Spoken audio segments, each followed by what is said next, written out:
मनीष कश्यप को मोतिहारी लोकसभा क्षेत्र यानी जो पूर्वी चंपारण लोकसभा क्षेत्र है वहां से टिकट मिलना लगभग तय हो गया है। ऐसा माना जा रहा है कि राधा मोहन सिंह का टिकट कट चुका है और मनीष कश्यप की प्रबल दावेदारी बन रही है। यानी कयासों के बाजार में जो सबसे ज्यादा चर्चित और गर्म नाम है उस नाम का नाम है यानी उस व्यक्ति का नाम है मनीष कश्यप। कैसे मनीष कश्यप टिकट के दावेदार बन जाते हैं और कैसे राधा मोहन सिंह का टिकट कटता है, इसके लिए जो रेफरेंस और एविडेंस है उसकी हम चर्चा करेंगे। उसके पहले मेरा नमस्कार, जय हिंद, जय बिहार। मैं हूं आप सबका दोस्त वकील सह पत्रकार एसके पंकज। तो राधा मोहन सिंह बीते दिनों यानी कल जो है वो मोतिहारी के गांधी ऑडिटोरियम में एक सभा को संबोधित कर रहे थे। उद्यमी सम्मेलन चल रहा था। शहनवाज हुसैन भारतीय जनता पार्टी के बड़े नेता, बड़े चेहरा मोतिहारी के उसी मंच पर बैठे हुए थे और वहीं पर राधा मोहन सिंह की जब बारी आती है तो वो माइक लेते हैं और लेकर के कहते हैं कि अब समय आ गया है जब मुझे चुनाव लड़ने का मेरा कोई मन नहीं है। मैं चाहता हूं कि मैं चुनाव नहीं लड़ूं क्योंकि पिछली बार भी मैंने कह दिया था कि ये मेरा अंतिम चुनाव है। एक बार मोतिहारी की जनता, पूर्वी चंपारण की जनता मुझे अगर मौका देती है तो अगली बार मैं चुनाव नहीं लड़ूंगा। लेकिन अगले ही क्षण जो वो बात बोलते हैं कि यहां पर जो भी व्यक्ति चुनाव लड़ने आए वो दिल्ली, मुंबई या लंदन से नहीं आए, यानी अमेरिका, लंदन से नहीं आए, बल्कि जो स्टेज पर बैठा हुआ है या जो स्टेज के सामने बैठा हुआ है उन्हीं में से कोई एक नाम आए। तो जैसे ही राधा मोहन सिंह ये बात कहते हैं कि उसी समय ये कंफर्म हो जाता है कि राधा मोहन सिंह का तो टिकट पूर्वी चंपारण लोकसभा क्षेत्र से कट चुका है। सूत्रों की माने तो अभी 2 दिन पहले ही रात के 11:30 बजे रात को भारतीय जनता पार्टी के केंद्रीय कार्यालय में राधा मोहन सिंह का नाम लिस्ट से काट करके हटा दिया गया और उसके बाद से राधा मोहन सिंह खुद कह रहे हैं कि मुझे अब चुनाव नहीं लड़ना है, मेरा कोई मन नहीं है, लेकिन कोई लोकल व्यक्ति आए, यानी कोई चंपारण का लाल ही चंपारण का प्रतिनिधित्व करे, चंपारण का सांसद बने, ऐसा राधा मोहन सिंह कहते हैं। तो चंपारण के जो लोग भी प्रतिनिधित्व कर सकते हैं उनमें से जो प्रमुख नाम है उन नामों में से ही एक है मनीष कश्यप का नाम। मनीष कश्यप ने अभी अपने जन्मदिन पर पूरे भारत के लिए वो एक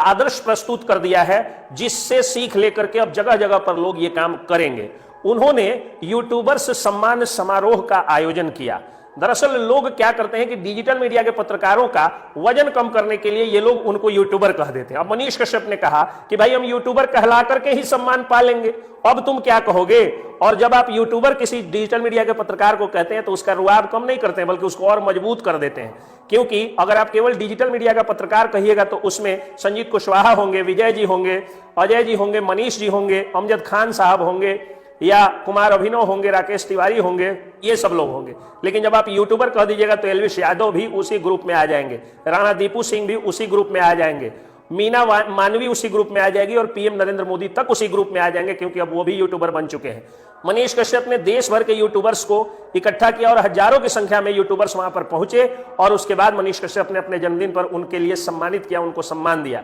ऐसे में पूरे देश के यूट्यूबर्स, पूरे देश के डिजिटल मीडिया के क्रिएटर्स, डिजिटल मीडिया के जितने भी पत्रकार हैं वो सब लोग चारों तरफ इस बात की चर्चा कर रहे हैं कि मनीष कश्यप में वो कुव्वत है जो दिल्ली से, मुंबई से, उत्तर प्रदेश से डिजिटल पत्रकारों को बुला करके और अपने एक मामूली छोटे से गांव जो 3 तरफ से नदी से घिरा हुआ है उस एक पिछड़े हुए गांव में इकट्ठा कर सकते हैं। तो अगर उनको पूर्वी चंपारण का सांसद बना दिया गया तो वो कितने लोगों को इकट्ठा कर देंगे और क्या क्या नहीं कर देंगे। आपको मालूम है कि ये जो हजारों यूट्यूबर्स मनीष कश्यप से सम्मान प्राप्त किए हैं ये सभी लोग न सिर्फ सम्मान प्राप्त किए हैं बल्कि सामान भी प्राप्त किए हैं, सामान खरीदने के लिए धनोपार्जन भी किए हैं। यानी मनीष कश्यप ने कईयों का चैनल मोनेटाइज किया तो कईयों ने मनीष कश्यप को आदर्श मान करके माइक उठाया और गरीब के बेटे जो कि पत्रकारिता के लाखों रुपए के पैकेज वाली पढ़ाई नहीं पढ़ सकते थे, बिना पत्रकारिता की डिग्री लिए हुए अपने दम पर, अपने मेरिट पर गांव गरीब की समस्याओं को दिखा करके, और जहां एक तरफ इलेक्ट्रॉनिक मीडिया के चैनल सभी जो है वो राधिका मर्चेंट का लहंगा दिखाने और ये अनंत अंबानी का शेरवानी दिखाने से उनको फुर्सत नहीं मिलती और अखबारों को विज्ञापन आधारित खबरों को छापने की फुर्सत नहीं मिलती है,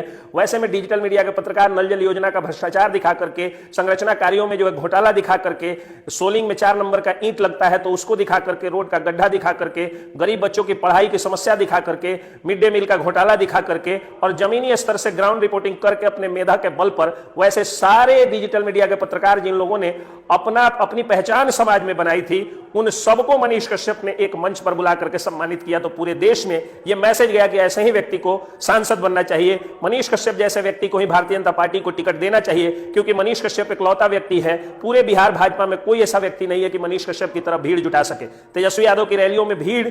देख करके, और भारतीय जनता पार्टी के लोग उसका विरोध तो करते हैं, लेकिन तेजस्वी यादव से बड़ा कोई चेहरा और एक 9वीं फेल युवक के सामने एक पढ़ा लिखा विद्वान चेहरा, एक बुलक्कड़ चेहरा, एक ओरिटोरियल स्पीच का धनी चेहरा, एक क्रांतिकारी चेहरा और महागठबंधन के सताए हुए चेहरे को सामने नहीं कर पा रही है। भारतीय जनता पार्टी को मनीष कश्यप को अपनाना चाहिए, लोकसभा क्षेत्र से टिकट देना चाहिए। वैसे भी मनीष कश्यप भूमिहार जाति से आते हैं और पूर्वी चंपारण लोकसभा क्षेत्र भूमिहार बहुल क्षेत्र है, भूमिहार आबादी सबसे ज्यादा है, इस जाति की जनसंख्या सबसे ज्यादा है, वोटर्स सबसे ज्यादा हैं, और मजदूर, युवा, गरीब तो मनीष कश्यप का दीवाना ही है। अगर मनीष कश्यप को टिकट मिलता है, जो मिलने का कयासों में सबसे गर्म, मतलब जो गर्म बाजार है उसमें सबसे ऊपर लिस्ट में जो नाम आ रहा है वो मनीष कश्यप का ही है, तो उस तरह से अगर उनको टिकट मिल जाएगा तो पूरे बिहार में सबसे ज्यादा वोट से जीतने की गारंटी हो जाएगी मनीष कश्यप की पूर्वी चंपारण लोकसभा क्षेत्र से। अगर टिकट नहीं मिलेगी तो मुझे लगता है कि मनीष कश्यप अब आर पार की मूड में है, वो निर्दलीय भी चुनाव लड़ सकते हैं, तो पूर्वी चंपारण से या पश्चिमी चंपारण से वो लड़ेंगे।